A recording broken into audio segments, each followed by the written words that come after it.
Yes, thank you. The problem, I used to say this, is not true. The problem is not Biden taking credit for his wins or the Democratic Party taking credit for the wins. It's the fact that no one in the media gave a fuck. They never gave a fuck. They were always covering random retarded fucking shit, whatever Trump was tweeting about that day or whatever the fuck else. Nobody gave a fuck. Or the American public just doesn't give a fuck. You need to make them give a fuck. Cities in Michigan and Pennsylvania to celebrate, the impact of the infrastructure deal. But who the fuck was there? It was like C-SPAN with like 17 viewers. Nobody was tweeting about it. He sucked at media, and that's half the job now. Yes, exactly. He sucked at media?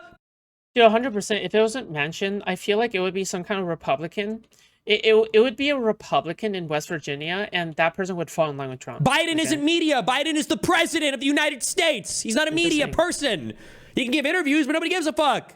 Yeah, I agree. He's just, like Hutch is literally pointing out that he did we're doing fucking shows or demonstrations or whatever the fuck else. Not demonstrations, rallies or whatever. Nobody gives a fuck. Nobody cares. Like, do we want the media president? Is that what we need? Do we need somebody like Trump who wants to give fucking 3 live streams a day? This guy's going live from the Oval Office 6 hours a day. I agree with all of this. I agree with all of it. Right. And I think you agree with this part. So Actually, kind of, yeah. Like, I feel like, sure, I might actually disagree with Destiny on this. You do actually kind of need a social media president. I actually do think you need a savvy, charismatic, Democratic politician who is like terminally online and shit. Like, fuck. Like, do you need someone who's savvy? Okay, fuck. Kamala Harris could have been that, but the thing is that. Yeah, they kind of did have a scuffed campaign. That's why I'm glad, because I think that's part of what's being spoken about from the Vanguard is the communication part is 50% of the, more than 50% of the job now. Both internal communications, that is to your other stakeholders within the government, other branches of government, that's the Joe Manchin, and he was able to negotiate, but it was delayed, right, the Inflation Reduction Act, and also externally, right, and getting public support for ideas, getting pressure, right, to be fair, that so is able to, or Trump at times, I think less so now, is able to leverage this like momentum, right, and you often feel it, right, like you get this report, a lot of it's theater for sure, but even before Trump. Even before Trump, remember the Rhino label? Like, Republicans have always been better at shaming their defectors, whereas Democrats, like, you never saw Joe Biden taunting Joe Manchin and saying, this guy, he's a dino, he's a traitor, he's helping Donald Trump, he's a secret Republican who's a wolf in sheep's clothing. So now we're back to the Manchin point. We all just agreed that he's not even running for re-election. Why do we keep bringing Manchin up? You can't do anything to him. That's what he should have said, not just because it's good politics, but because it's true. Joe Manchin is a piece of shit. So now we get no legislation. So now Manchin defects on every vote in the Senate. And what do we get for that again? Wait, hold on. You have not reconciled the obvious problem with this. Let's say he does that. Let's say you're a dino. I'm a primary. I'm a mom. And he says, I don't like your posture. That wouldn't be Trump. You have no leverage over me. Well, imagine Trump if he wasn't retarded and actually then he wouldn't be Trump. You're essentially saying, okay, what if Trump wasn't Trump? I'm going to be independent and you prison him. No, I'm serious. Like, how do you reconcile with that? 100%. Yeah, I think that's a very fair point. That's why that fair. You can't say that's a fair point. That just completely contradicted every single thing you just said. You can't yes and that. It completely contradicted everything that was just said here. Pisco and I shared the moment where we agreed that, hey, this is an 8-year project, right? When you're battling a Congress that is 100% against the American people, like Joe Manchin, like Kristen Sinema, right? You can't accomplish the goals. The American people just voted, and we're operating under the time Joe Biden's just getting into office, right? Okay, they voted for him to be an antidote to Donald Trump. They're scared because of COVID. They want somebody who's competent. They want, vaccine rollout that's sufficient, right? They want all of these things. That's what he's been voted on. So you have to say, this man is standing in the way of what I want to accomplish. If you want a higher minimum wage, we need to know that this man is standing in the way of it. You make him a pariah. You make his name mud in Washington. In the meantime, you do not pass that piece of pivotal legislation. You go to town with every single executive order that comes across your desk. You make that man's life hell, and you also go to work uplifting the American people. You declare a state of emergency. You talk about how healthcare is a human right. You talk about how we're going to do every single thing you can. We're going to make sure that nobody pays a cent of student loans as long as I'm president. Right? We're going to make sure that we fight it in the court and not a dollar is collected, and we fight all the insurance or the. Oh, to be fair, he does make a lot of like sick ass tweets. Okay, to be fair, okay, his tweeting game is unmatched. Interest rates all the way. We go after everything that we could do with worker protection to make sure that it's harder to exploit your workforce. Let's make sure that we're supplementing every single court that we can along the way to make sure that a company like Uber doesn't get to contract their drivers as a 1099 employee that has to pay a bunch of taxes at the end of the year and gets totally ratted. Let's make sure that we're uplifting those people at every step of the way. I think these are ideas that we would all agree are going to be beneficial and tangible to the American people. And then over your 8-year presidency, you do start to accomplish the goals that you need the power of Congress to do, right? Because nobody can just overrule Congress, although Donald Trump is giving it a run for his money right now, and he even has control of Congress, right? So you say we're going to do every single thing that we can from the power of the desk. We're going to fight everything in the court, and we're going to make your life as good as we can while we get rid of Joe Manchin, Kristen Sinema, and bring back the party of the people. Okay, so let's game this out. So it's ARP negotiations. It's the first 2 months of the presidency. This is his first. Nope, not fair. Nope, Hutch is a retard. Are we about to talk specifics? No, cringe. Can we just talk about like our cool, like broad, like concepts and theories? And like I think these are way more fun. Hutch is going to be cringe and talk about specifics now. He wants to get in the weeds and bring back the party of the people. Okay, so let's game this. Well, yeah, he wants to exactly. I feel like fuck. What? Why? How does fuck? Again, okay, like I told you, this is why you shouldn't do post. There has to be a better term for this. Can I just call this like fucking Imperial How? Like Imperial How post ad hoc rationalizing? There has to be a term for this, right? Like I feel like that's an adequate term. It's like post ad hoc rationalization kind of thing where you after something bad has happened, you go back and you're like, okay, what could I've done different? What could I've done different? Well, I mean, it really depends. It really depends on which scenarios that you could have done different, but you can never know for sure, okay? Like you don't know. It's kind of like asking, okay, where in life did I go wrong? Well, guess what? If you change that part about your life, then I don't know, like fuck, then you're no longer yourself, right? Or you no longer has met this person. Let's just say that you're in a happy relationship, but you endured some trauma in your life like a long time ago, right? And you kind of tell yourself, okay, you know what? I really wish I hadn't made this mistake of like waking up that day and going to work because I shouldn't have endured that trauma. But how did you know that because you didn't endure that trauma that you haven't met your wife, right? What if by changing one thing you change another thing? It's like butterfly effect, right? The thing is that you can only make the best decision with the knowledge that you have at that moment. Otherwise, you're always going to be stuck questioning at all times, what if, right? What if? But that question is going to destroy you, right? And I fear that people like the Vanguard or groups that the Vanguard, like their entire careers are made off of asking that question, right? Like then they criticize the Democrats for it, right? Because they're like, oh, the Democrats should have done this, the Democrats should have done that. This is why like bad things keep happening. Like this is also what I blame Chink Euchre for, right? This is also what I blame TYT for. This is what I blame like a lot of these like groups for, right? It's all just like it's all just a bunch of hubbub. So it's ARP negotiations. It's the first 2 months of the presidency. This is his first bill that he wants to get passed. He does exactly what you're saying right now. He goes to war with Joe Manchin. Joe Manchin defects. He loses control of Congress. Now, why would you lose control of Congress? You're just stacking the deck in your favor. No, hold on. I just told you that there would be a risk that Joe Manchin would defect and say, I don't like the way you're treating me. I'm going to defect. Yeah, hindsight, absolutely a risk of him doing that. Hindsight Andy is a good one. Hindsight Andy is a good one. Are you acknowing or not that there was a risk for him to defect in that way if Trump... Yes, but you're telling me that Joe Hang on. Biden loses Congress. I disagree with that. That's what I'm disputing. If you give that Senate gavel, do they have a gavel in the Senate? If you give that gavel to Mitch McConnell, now not only do you not get the IRA, which did a lot of really good shit, and not just for environment, but also for... Wait, hold on. Imagine all these bad things happen. I could say imagine all these good things happen because I did all these executive orders. Do you not just... Okay, hang on. Podcast. I guess. Hutch, hold on. I need to not feel crazy for a second. Podcast bros. Do you think it was possible that if Biden would have done what they're suggesting that he should have done, that Manchin could have switched parties? He didn't have the talent. Biden, it was too old. He couldn't do it. Oh my God. What were you gonna do? So this whole thing is, I agree with you, Hutch, in the sense that he couldn't do it. He did not have the capacity to do it. And Manchin, although I don't know that Manchin would be the type to like just never vote on judicial nominees anymore because you're talking some shit. And I think that there are ways he could have done it. But like fundamentally, I agree. We're not talking about. Because it's leftist theory crafting. That's what it is, right? Like Vanguard is like on the cusp of left like actual commie leftism, right? Like they're still pro-electoralism, they're pro-comment, whatever, right? Like that's what I'm getting at from them. But the thing is that this is leftist theory crafting. Like this is like the stuff that Wintermute does, right? Where he goes like, okay, if we do this, if we do that, if we do this, and if we do that, then we'll have the ultimate communist utopia, right? Well, the problem is that if you don't put it into practice, you'll never know for sure, right? You do, like everything is in hindsight, and everything is a correct answer to you, right? By that, it's like a fallacy, isn't it? Right? It's like a fallacy. If A happens, then you should have said, oh, B should have happened. If B happens, then you should have said A happened. And then in the future, you're like, oh, well, this is how we achieve the optimal scenario, right? Or whatever. And you insert a scenario here that no one would ever take ever in their fucking lives. Judicial nominees, we're talking about legislation. It's not possible. Biden could not have done. By the way, and this line of thinking, again, is comparable to Apex Legends competitive, okay? Again, I'll explain why. Is because if you spend all your time arguing, right? If you spend all your time arguing about what you should have done in hindsight, you waste a lot of time thinking about what you could have, how you could have played better. That is much more obvious, right? Oh, I should have focused a lot more on that. Oh, next time I should focus a lot more on that, right? People give People like giving really obvious prescriptive things, like prescriptive actions to take in these moments, right? The Apex, yeah, exactly. When it comes to like deciding what next to do on the next game of like Apex competitive, that's what teams do. Teams don't like to focus on, oh, we should have went down the left tunnel or the right tunnel, because that's a trap, right? That's a trap question.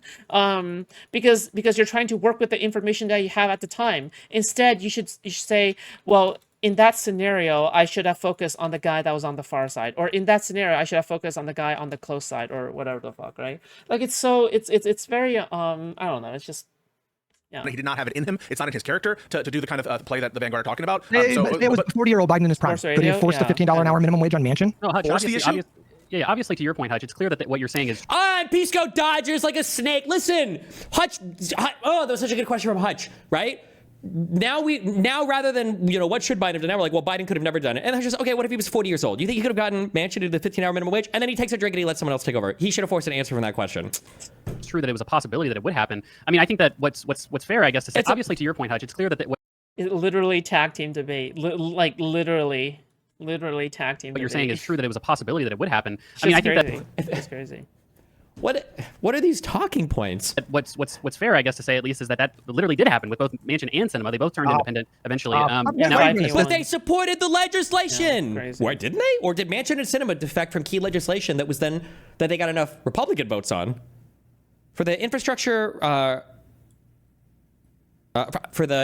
bill, for the Inflation Reduction Act, for the CHIPS Act, and for the and for ARPA, the American Reinvestment Plan or whatever? Were those passed without Manchin and Cinema? Somebody look it up.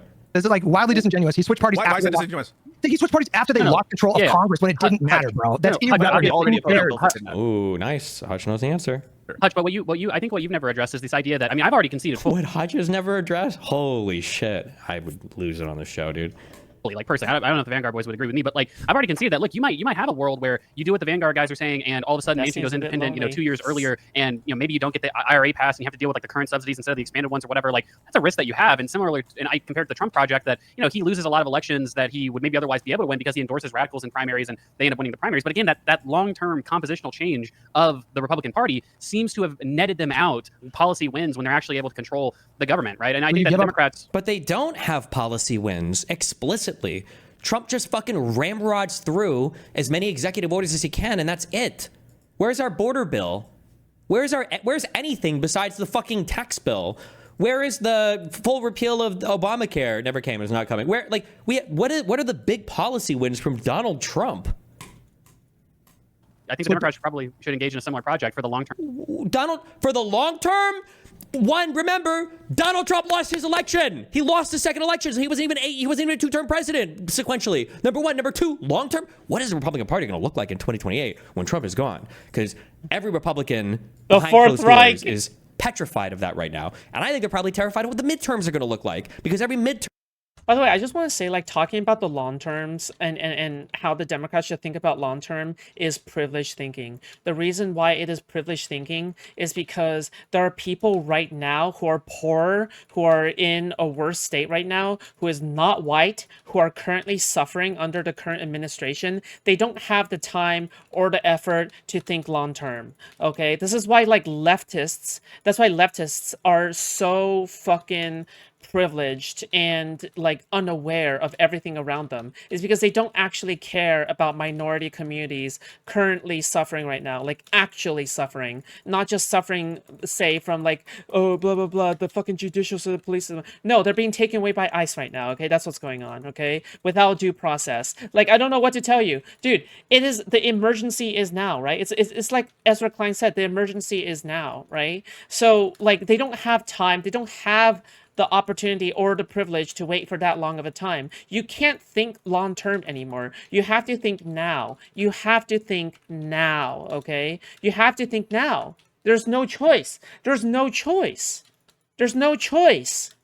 We have a president Fuck, I'm spitting. I'm sorry, guys. We have a president, okay? Can I just say this? We have a president who literally tried to steal the election, okay? Projected that stealing the election onto Joe Biden after Joe Biden won in 2020, right? He projected that because he was trying to steal the election himself, you know, when he said, when he was trying to do the Michigan elector scheme, right? When his buddies were doing the Michigan elector scheme. Well, guess what? Now he won again? Really? You're gonna let someone like that win again? We don't have time for this shit, dude. We literally do not have time for any of this shit. Like, shit is crazy right now, has been pretty disappointing that Trump is backed as well. Like, Trump is not the go-to guy for politics. I don't know where they get this delusion from. Are we riding or dying with America? I don't. Okay, right now, my personal feelings is I want to ride or die with America, but these feelings could change. Okay, I'm not gonna lie. Obviously, I'm gonna prioritize my own life above everything else, right? Because I gotta look out for myself. But the thing is like, bro, I'm patriotic about America, dude. I do love America. I'm very reluctant to leave this country because I fucking love this country. Okay, I don't want to see it go. Actually, I don't actually want to see it be destroyed. Actually, right? Like, fuck, like. I love this country. I don't want to go, right? So fuck. It's very saddening. Health of You at this know? point the country. So you- Because you're again, sad. Yeah, Like, go on, sorry. you would give up 200 plus judicial appointments in every piece It of makes me legislation that he passed sad, just for this vague notion okay? of like we're going to be a party of fighters now. But see, Hutch is asking like a specific question because these are the things that actually got passed. You want to put all these things at risk for some big thing, and then they always like respond like, well, who knows what would have happened? Who knows? Wait. Maybe he'll have a more substantive answer. But Hutch, I think that the problem is that I really believe in the Democratic Party platform, right? Like, I think it's not just like, oh, it'd be nice to have, you know, these are marginal improvements. Like, we're talking about, you know, It's just all they're having different conversations here. This is you said you take seriously the idea that, you know, the threats to democracy, and this is such a big deal. And I think that for the long-term health of the country, and also just like the people in the country, to the Vanguard Boys' point, you know, the idea of like having a universal healthcare system, having like a high wage floor. Oh my God, that's what the fight should have been over. Was fucking single payer and 15 an hour minimum wage. Really? Yeah, it's still crazy. It's actually still crazy right now that we still have not talked about the fact that like this much about how Trump is like I think that whatever we're talking about in terms of Trump trying to like become a literal fucking dictator right now, we should talk about it more. Okay, not less, more, right? Because right now, yeah, it is in fact like a crazy thing right now that Trump is trying to literally become a dictator right now, and no one is like paying attention. So these kind of like expansive welfare policies and things like that. Like, our our policies are are so so question bad. You're fine. I feel like I am You're answering it, fine. right? So He's not. Yeah. No, that's what I said. They're having two different conversations. Are you saying that that would be an acceptable sacrifice? No 200 plus judges and all that legislation, none of that. Are you saying cutting all of that would be worth it to Hutch, establish it's a new... obviously Hutch. It's a question of expected value and the risks you're willing to take. So I don't like the idea of the scenario that you're painting. If there's a 100% scenario that what you're saying happens, you know, you might think a little bit differently about it. But there's obviously not a 100% chance, right? There's every chance in the world that you engage in this project, and maybe the idyllic version of what the Vanguard is talking about would happen, or What? Some Republicans switch parties?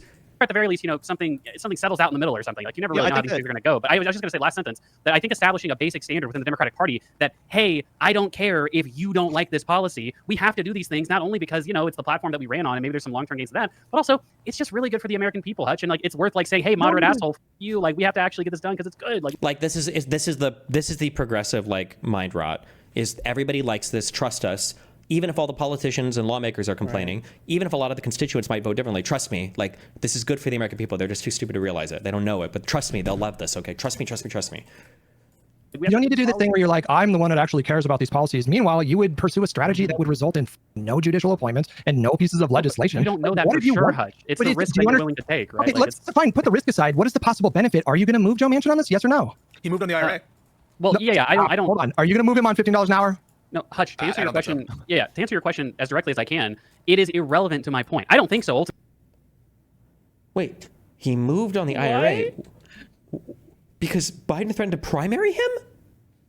Well, maybe he just supported the IRA. What was Manchin's statements on the IRA? I know there was negotiating, I think, done between him and Biden. I think that was specifically written about. I feel like I read stories, but it wasn't because Biden threatened to primary him. Hutch, to answer your don't think question, to answer your question as directly as I can, it is irrelevant to my point. I don't think so. Ultimately, that you're able to get. It's irrelevant. It is irrelevant. True. See, he's honest. That's what I'm saying. These are two different conversations. To answer your question as directly as I can, it is irrelevant to my point. I don't think so. Ultimately, What do that you you're mean able to get. benefit analysis? What is the possible benefit, Dude, right? It's all Like, ended with Donald Trump being our president. How can you act like the risk-benefit analysis worked out in our favor? Like, that's the whole problem right here. Like, you're What a retrospective. Nice. Oh shit. Well, we can just see the future. talking about the weeds here. We got the fascists in power as a result of this because the American people didn't believe that Democrats could fight anything, including a fascist. And so now we've got people getting black-bagged off of the street. Now we don't have a Department of Education. Now 12 million people are losing their Medicaid. Well, then you should have focused on that, you fucking moron. Then you should Then you should focus on yeah. Then you should focus on that, not like all this other like crazy economic. Sorry, listening to this for the second time makes so much more sense out. Like I feel like my brain has gained. Now the hospital I was born in can no longer deliver babies in the east side of Kansas City, Missouri, because they thought those black mothers that largely. And whose fault is that? Is that Joe Manchin's fault? Is that Biden's fault? Hello? What are we talking about here? Because of gentrification and the fact that all of these people have been shoved to the east poor side of Kansas City aren't worth it to have their own NICU or any kind of. Guys, this is literally the meme. It's literally the meme. The meme is like, no matter what happens, it's always the Democrats' fault. Oh, Democrats did something good. Oh, they should have done it. Oh, Democrats did something wrong. It's their fault. Republicans did something wrong. Oh, it's their fault for not winning the election. It's literally the meme. It's literally the meme, dude. Delivery services. These are the real life consequences of Donald Trump. And because the Democrats thought they could people and lie to them about, oh, we're it's literally the meme. It's actually the meme. It's the meme. They never had an intention of doing it. They never had an intention of doing it. Well, anybody on this podcast who knows how many times, how many different executive orders and different routes did Biden go through on this stupid student loan shit? Also, fuck all of you and fuck your student loans. Pay them, you lazy fucks. Is anybody else on this show besides Hutch going to call them out? That's just a fucking lie, right? How stupid. Rolled over immediately, so they lost in hand. They never had the intention of doing student loans? Thank you, Hutch. No. Anybody else going to back him up on this point? Hello? They did not. Well, why did he do it? Did it work out? You know what I'm saying? Like, did it work out? You didn't ask if it worked out. You asked me the intention to do anything about it. Didn't he try? There were like 3 different pathways that he tried to cancel student loan debt on. He got challenged to the fucking courts. People in Congress attacked him for it. Like, listen to yourself. What do you mean People it didn't work out? Oh, the Republicans struck it down. That's what the Democrats always say. The court struck it down, bro. What The do you mean? courts. Probably got to pack the court. Well, I think the Vanguard walked into a bad one because obviously student loans was one where Biden seemed to actually he did actually try to cancel student loan debt. Thank you. Broadly, but that's I think that did he try it once by executive order? He tried to cancel. Yeah. So I mean, I think that Biden deserves all the credit in the world for the student loan stuff. There we I think go. there's one additional thing Thank he could you. have tried, but I really think he went through all the stops to try to get that passed. What's the one additional thing you think he could have tried? I think he should have shredded up all the loan documents for every individual in the country after they lost the election. What? And run just, that shit. and just as Yeah, a I'm not sure core that's executive how it power, just like works. shred all of the loan documents and officially renunciate all the loans. Now that might have had some problems, but if you make it impracticable for anybody to prove that those loans exist, I think that's the one additional thing he could have done. But Bro, I blame Straighterade. You know what? For every single issue from now on, I'm just gonna blame Straighterade, dude. Every single time I see a stupid fucking retarded take that is said by Pisco or anybody, I'm just gonna blame Straighterade because Straighterade has been worming her way back into this sphere, okay? She's like a fucking parasite, okay? Straighterade is a parasite. First of all, she has bad politics. Second of all, she is the great betrayer. Third of all, she's a woman. that's not in Biden's.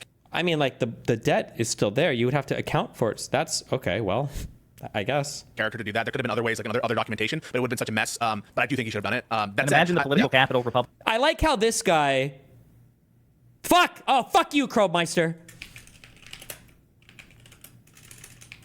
Wait, ban that guy. Okay, I was gonna say this first. Fuck you. Pisco's the guy who said that Biden was like deeply immoral and unethical for pardoning his son in advance because he knew that Trump was going to go after him. But he's saying that it would have been moral and ethical to shred all of the documents accounting for all of the student loans? Wait, what? Republicans would have to expand. I just can't accept the We're fact that Donald going Trump back trying to abolished take the this shit Department of together. Education and that we cannot figure out a way. Like, how can you be the president that pen strokes away all of the billions and billions of dollars in PPP loans, right? How can you? I'm telling you that what I would do is That pen strokes away all the PPP loans. That was the whole point of the PPP loans, was that if you use them for wages, they would be forgiven. That was the point. That was the program. as president, if I were in Biden's shoes, is after all that shit was struck down, I would order the Department of Education to shred all communications and documents related to those student loans. Now, that ultimately that might not have been effective because you could have had whistleblowers, people being like, we can't do this, we have to save all the documentation. But that is what I would have done because I do think that it is important, and I think that after we have like the core, executive ruling from the immunity decision, all that stuff, I think he should have done it for sure. But in terms of that, you can't go after Biden on the student loan stuff. He did really try that, and the courts really did him over on that. And then after the court struck it down, he went with other, the SAVE plan, other methods to targeted relief, and they forgave like billions and billions of dollars of relief. It was a very good thing they did. And it's one of those things that they did not communicate well. They did not communicate well. That was a tangible win for the American people. Yeah, I was under the impression, Pisco, and you can elucidate this because my impression was that within the power of the Higher Education Act, and I have a tweet about this from the past, that I would be curious as a lawyer, I'm not a lawyer, but the Higher Education Act, couldn't he potentially, it's it says right here that there was no discussion of the actions that he could have taken through what's called the HEROES Act, and it lies within the power of the Higher Education Act of 1965, which he made no effort to pursue as a final effort after his initial ruling. They tried both, and it was in the middle of the rulemaking situation. It took longer because there's additional procedures that they had to run, and they have a notice and comment timeline, and so they did end up using that authority that you're invoking. And the one additional thing could have tried is instead of capping at 10,000, 20,000, he could have gotten rid of it all. They had a stronger argument on that because the legal provision there was waive or modify, and the court basically said, well, they can do, you can waive all of it or you can modify a little bit, and they interpreted modify to be like a much more minor. But that would have been struck down anyway, and I think the court was signaling it that they were going to invoke what's known as the major questions doctrine. They didn't actually invoke the major questions doctrine in that case, but they basically signaled that if Biden tried to waive all the student loans, even though that was more cabined within the terms of the statute, that the Supreme Court was going to strike it down. Yeah, it's really important to remember that anything that President Biden attempted to do via executive order or that could have been done congressionally via statute is still subject to judicial review, which means, to Pisco's point, the conservative supermajority on the court that could have invented whatever the reason they want to grant cert to the case. Here lies the fundamental problem with why Democrats always lose, because everything you just said might be true, but I don't care about it, right? Because Thank you. Can we just open with that next time instead of wasting, so that I said this at the beginning, this is an unserious conversation. And there should just be two different, you should have like a separate show a separate show like the other one. But like these are unserious people, okay? Thank you. You don't care about anything relating to the process or government or whatever else, okay? We understand that. But we should have skipped, why did we waste 40 minutes talking about this bullshit then, if you don't actually give a fuck about the process of governance at all? Here lies the fundamental problem with why Democrats always lose, because everything you just said might be true, but I don't care about it, right? Because I just watched them forgive billions of dollars for rich assholes that bought votes with that money, and that's how the American people. That's what the PP loans were for. Like, you've gotten brainwashed by retard media, and you're blaming Joe Biden for it. Like, people feel. You know what I'm saying? No, I totally understand that. We totally agree, but that's also another reason why I think for a lot of us here, court reform is so central to the case, and making it a case to the American people is so essential, because anything that you want done or we want done is going to have to be reviewed by the Supreme Court, and they're inclined to strike it down for precisely that reason. Trump will get away with his tax cuts for the rich and for all sorts of other egregious things because he has a sympathetic supermajority on the Supreme Court, and they're the final boss of democracy. Trump's the immediate problem, but the court represents an equally dangerous problem. It's just kind of looming in the background. You got to deal with both. I want to say one other thing. Like, I am not just trying to constantly split the baby here. I do agree ultimately with Hutch in terms of the empirics of the makeup in the Congress and the fact that the base of the Democrats, they're not like the MAGA base. They don't exert that kind of control and power. And so I do think that Biden has to approach it a different way. Where I agree strongly with the vanguard is the following. Biden's presidency is a failure. It is a failure because the one most important thing that he promised, which is to restore the soul of this country and to stop Trump, he failed on. And that, not exclusively, there were other challenges that are outside of his control, the resurgence of COVID, inflation, that kind of stuff, which, I don't blame on him. But the failure of communication and the lack of engagement due to his frailty, and then the hubris, the arrogant decision that if you really, I know people are clowning on Jake Tapper and stuff, and for good reason, but if you read the decision-making process that wasn't ever there when they decided to run for re-election, that this is how they were running the administration. And you can't tell me that that was optimal in terms of the domestic policy front and that everything was running on four cylinders when you're not meeting with your cabinet. And so do I believe that Biden was doing everything in his power and everything within his communication ability while he was president on the domestic front? No, I don't believe that. And I think that there are probably other things he could have done. And I think that you don't need to go on the all-out, call Manchin a pig fucker. There are other approaches that I think he would have taken, Hutch. And I think what you have to grant, Hutch, even though I agree with you that you couldn't push Manchin move heaven and earth, and you ultimately probably wouldn't get $50 minimum wage, there was not even an attempt to signal. You have to grant that they did not even protest a little bit on that. And that has to be something you acknowledge. I think in the case of Manchin, there was one time, because people were complaining about the fact that he wasn't picking this fight. And I think he was asked a question at a press conference, and he said some mild criticism of Joe Manchin, and Joe Manchin turned around and wrote a fucking op-ed for the Wall Street Journal that said he wasn't budging you. So my point is that Hutch? What would you do? Would you let him dog walk you like that? Hutch is absolutely correct. These guys just don't think that Congress is real. They have no respect for the Congress. Hutch is 100% right. People say, would you let him dog walk you? He owns you, little bro. He owns you. That is your final vote in the Senate. He kind of gets whatever the fuck he wants. It's kind of how it works. Yes. What are you going to do? What is... Yeah.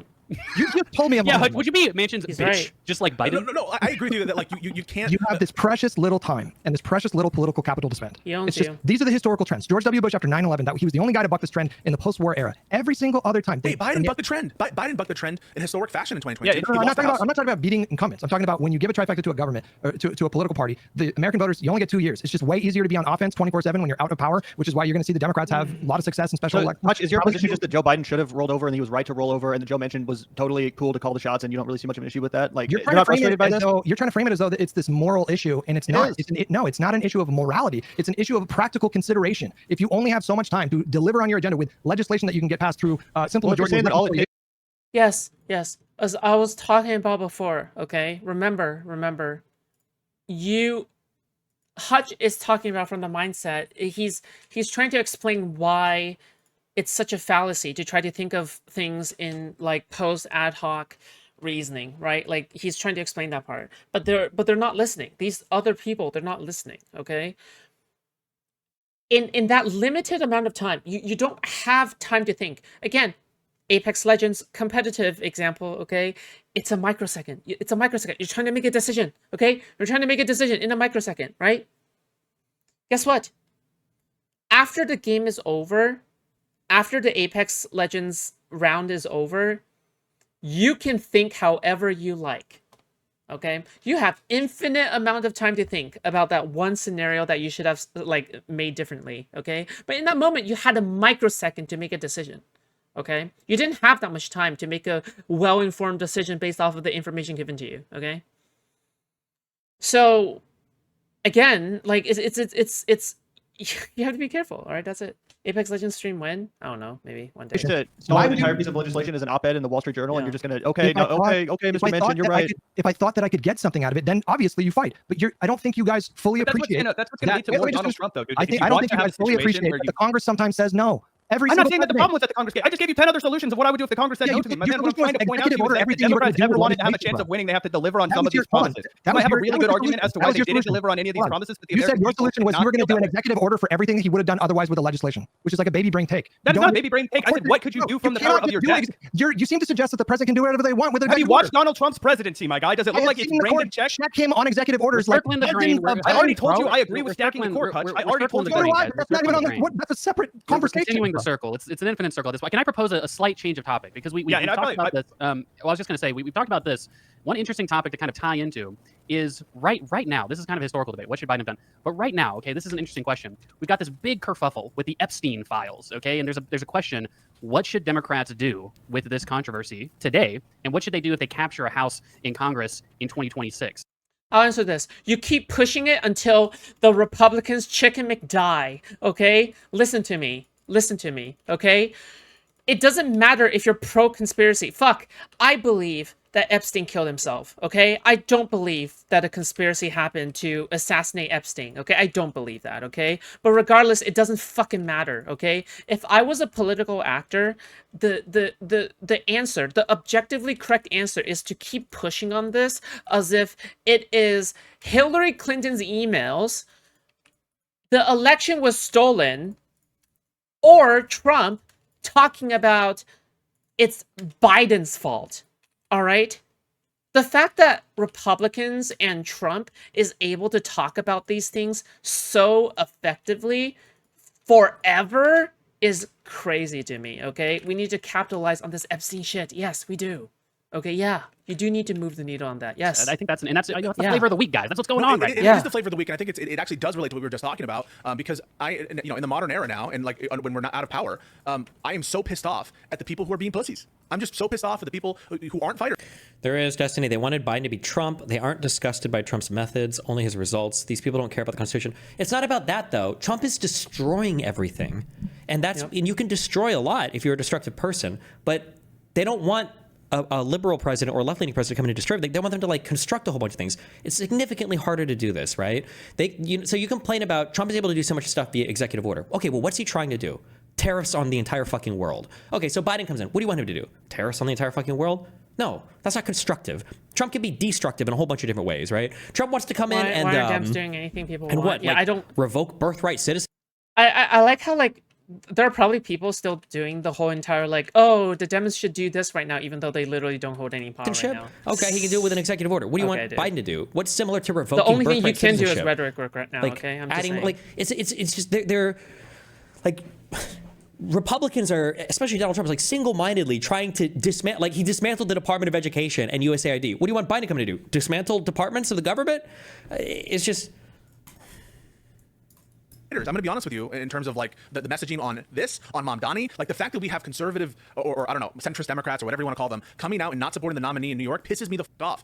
So I think that we should absolutely wield the bully pulpit on issues like Epstein, on issues like everything that Trump is doing. And I don't like the current leadership is failing us on that front. And the era of Kristen Sinema's has to be over. You can maybe make the case, and I would make the case actually that the conditions in 2021 were difficult for Biden. They were really difficult. He did not make the most of it. I agree, but they were genuinely difficult. But now we can't go back to that era where we're fighting for mansions and cinemas, and we need to primary the out of people like Fetterman, out of all, and I don't care if they're really in these. What you need to do is you need to win more seats. That's what the mission has to be.